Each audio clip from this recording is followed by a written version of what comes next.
Hello, welcome to Algorithms. Today we are going to discuss about automation, specifically robotic process automation. When we discuss about robotic process automation, it sounds like some robot is going to walk into your office and then all the processes will be automated. And that's how a lot of vendors sound as well. Because I have been involved in a lot of vendor evaluation in the last several years when it comes to topics of automation, and specifically these days when we discuss about RPA, vendors come in and they say, you know what, we can automate anything. And that wonders me a lot of time, that what is that anything and what is that everything. Though I'm not quoting that I'm the expert or we are the number one in the world. We aspire to be one, but at this point of time we are learning about the ecosystem, about the technology, about the business processes, and then we are trying to marry three together to a point where we create a social ROI, as I said in my first video. So it is from the philosophical perspective, psychological perspective, as well as from the technological perspective. It has to have the value dimension from all these three areas. So what we thought is, rather than talking about RPA, there are a lot of videos on YouTube that you can watch and learn more about RPA, but the biggest challenge is when we walk into customers' place, the common question is, okay, we know RPA is great or automation is great, but we don't know how to start that journey. So in order to simplify those big questions into smaller chunks, we thought, okay, let's start discussing about different verticals within business.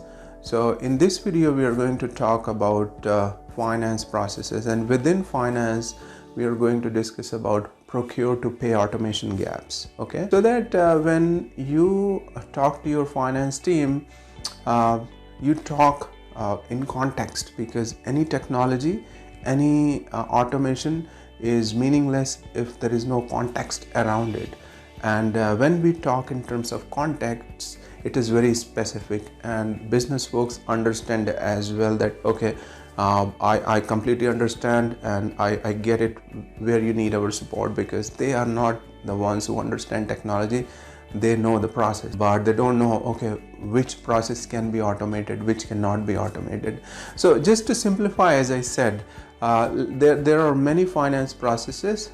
We choose procure-to-pay automation gaps first, and within procure-to-pay automation gaps there are multiple components like supplier onboarding, portal queries, price comparison, market intelligence, and contract terms. So for instance, when it comes to supplier onboarding, many companies have invoice portals that streamline invoicing, but onboarding new suppliers is still a manual process. So what do you do about it? It's not that this can be completely automated, but okay, what are the different areas which can be automated? Portal queries. Organizations often work with the suppliers via portals, and they don't have a well-defined integration. Integration is a challenge in most of the organizations because their geographical locations as well as their domestic business complexities. There could be multiple reasons, right? So rather than allocating a complete staff to log in and log out and copy and paste data,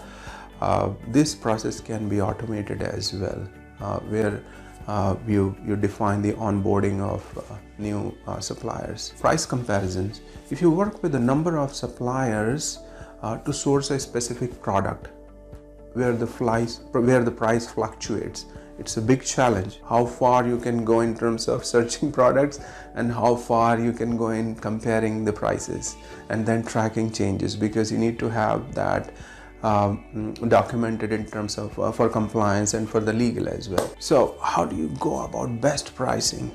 Is there a way to automate it? Yes. Market intelligence, vetting suppliers' credentials on a periodic basis to ensure they meet your threshold is a highly manual task. Trust me, a lot of big companies as well as medium and small scale companies are struggling with this area. Contract terms.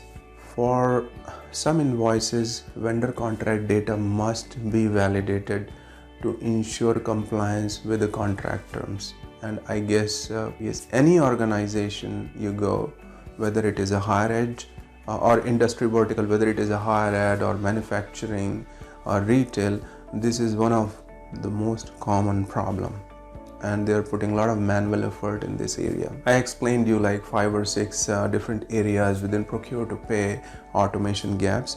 I hope you liked it, and if it makes sense to you, please we can engage in further discussion as well. And if you want to know more about what are the other areas within finance and what are the gaps which can be automated, and gaps not just in terms of deficiency but in terms of automation as well. It is like a repetitive manual task. This repetitive manual task is also a commonly used word, but where do we use, how do we use, and what to do, those kind of questions we are trying to address so that we simplify your life as a customer. We will continue to cover other finance areas in terms of automation as well. Thank you for watching.